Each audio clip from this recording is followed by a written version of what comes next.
नमस्कार सभी छात्रों को। जो भी रेलवे ग्रुप डी 2026 की तैयारी कर रहे हैं उसके लिए वीडियो बहुत ही सुनहरा मौका है। आज की कंपटीशन दुनिया में करंट अफेयर की सफलता ही चाबी बन चुका है, इसलिए उसे हल्के में लेने आप नहीं लेना है। आपको अपनी बड़ी गलती हो सकती है। अगर इरादे मजबूत हो तो रास्ते खुद बन जाते हैं। दोस्तों, सफलता उन्हीं को मिलती है जो रोजाना कुछ नया सीखते हैं और खुद को अपडेट रखते हैं। हार तब होती है जब हर कोशिश करना छोड़ देते हैं। और इस वीडियो को ध्यान से देखिए आप लोग, क्योंकि छोटी सी जानकारी आपके लिए सिलेक्शन में बड़ा बदलाव ला सकता है। तो प्यारे दोस्तों मेरे, आज हम आरआरबी ग्रुप डी एग्जाम के क्लास 2 एक दूसरा दिन का वीडियो है। तो ये बहुत इंपॉर्टेंट है। जैसे पहले वीडियो इंपॉर्टेंट था, इससे बेटर ये भी है। तो आप लोग बिल्कुल ध्यान से बने रहें और बिना स्किप करके पूरा वीडियो देखें।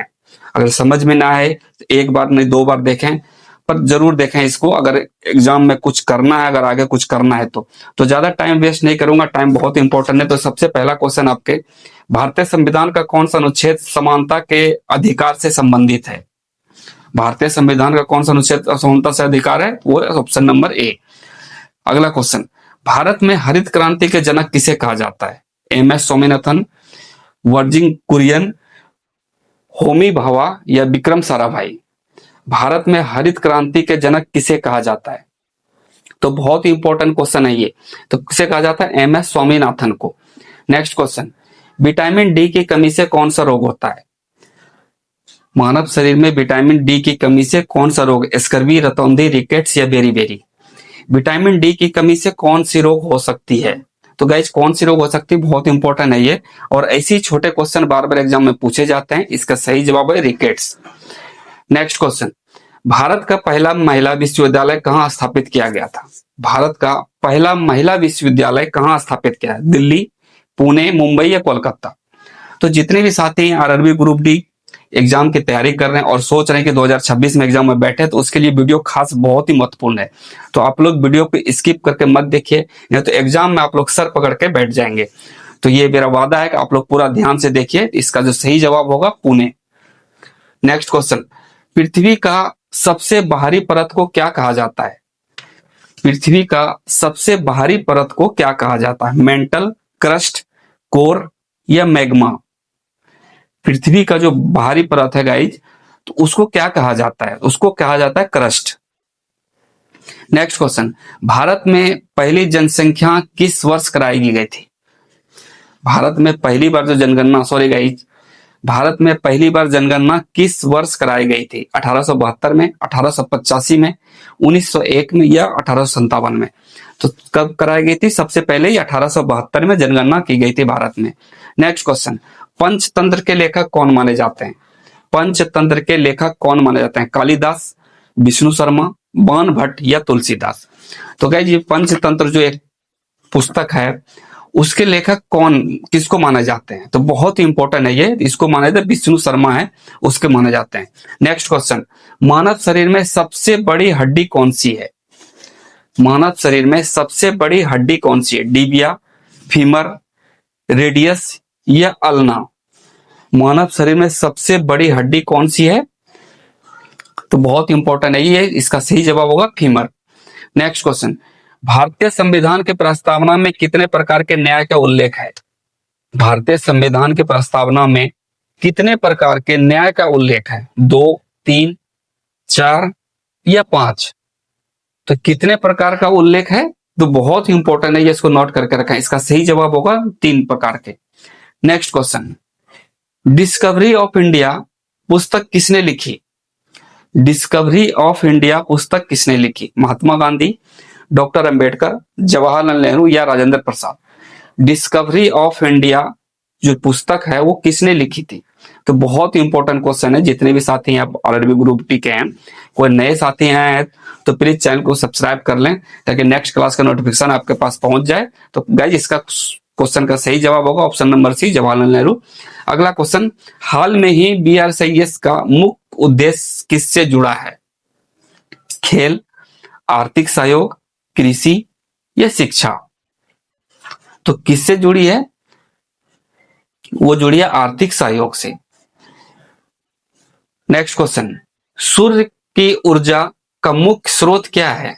सूर्य की जो ऊर्जा है उसका मुख्य स्रोत क्या है? दहन, नाभिकीय संयलन, विद्युत या रासायनिक क्रिया? सूर्य की ऊर्जा का मुख्य स्रोत क्या है? वो है नाभिकीय संलयन। नेक्स्ट क्वेश्चन, भारत का पहला उपग्रह कौन सा था?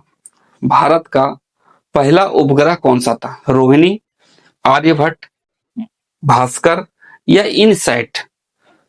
तो गाइज भारत का जो पहला उपग्रह था वो कौन सा था? तो बहुत इंपॉर्टेंट है ये, कौन सा था वो था आर्यभट्ट। नेक्स्ट क्वेश्चन, रक्तचाप मापने के यंत्र को क्या कहते हैं? गाइज जो रक्तचाप होते हैं उसको जो मापने का जो यंत्र उसको क्या कहा जाता है? बैरोमीटर, थर्मामीटर, स्कूबियोमीटर या ऑडियोमीटर? तो क्या कहा जाते हैं? इसका जो सही जवाब होगा ऑप्शन नंबर सी। तो चलते हैं नेक्स्ट क्वेश्चन की तरफ। संयुक्त राष्ट्र यानी यूएन की स्थापना कब हुई थी? संयुक्त राष्ट्र संघ जो है इसकी जो स्थापना हुई थी ये कौन से साल में हुई थी? 1942 में, 1945 में, 1947 में या 1950 में? तो कब हुई थी? ये हुई थी 1945 में। नेक्स्ट क्वेश्चन, भारत का पहला राष्ट्रीय उद्यान कौन सा है? काजीरंगा, जिम कॉर्बेट, रणथंभौर या कान्हा? भारत का पहला राष्ट्रीय उद्यान कौन सा है? तो बहुत इंपॉर्टेंट है ये। तो कौन सा राष्ट्रीय उद्यान? वो है Jim Corbett. Next question guys, Gita Rahasya पुस्तक किसने लिखी थी? तो गाइज गीता रहस्य जो पुस्तक है वो किसने लिखी थी? बाल गंगाधर तिलक ने, जिसका ऑप्शन है महात्मा गांधी, सुभाष चंद्र बोस या बिपिन चंद्र पाल ने? तो गाइज गीता रहस्य जो पुस्तक है वो किसने लिखी थी? वो लिखी थी बाल गंगाधर तिलक ने। नेक्स्ट क्वेश्चन, किस गैस को हंसाने वाली गैस कहा जाता है? तो गाइज ऐसा कौन सा गैस है जिसको हंसाने वाली गैस कहा जाता है? Carbon dioxide, nitrous oxide, oxygen या हाइड्रोजन? तो ऐसा कौन सा गैस है जिसको हंसाने वाली गैस कहा जाता है? तो वो कहा जाता है nitrous oxide. Next question, Bharat का सर्वोच्च वीरता पुरस्कार कौन सा है? अशोक चक्र, परमवीर चक्र, वीर चक्र या महावीर चक्र? तो भारत का सर्वोच्च वीरता पुरस्कार कौन सा है? अशोक चक्र, परमवीर चक्र या वीर चक्र? तो कौन सा है गाइज? सॉरी गाइज, क्वेश्चन आगे बढ़ गया, टाइम बहुत कम है। नेक्स्ट क्वेश्चन आपके सामने, भारतीय संविधान सभा के अस्थायी अध्यक्ष कौन थे? डॉक्टर राजेंद्र प्रसाद, जवाहरलाल नेहरू, सरदार वल्लभ भाई पटेल या डॉक्टर अंबेडकर? भारतीय संविधान सभा के अस्थायी अध्यक्ष कौन थे? तो कौन थे? वो थे डॉक्टर राजेंद्र प्रसाद।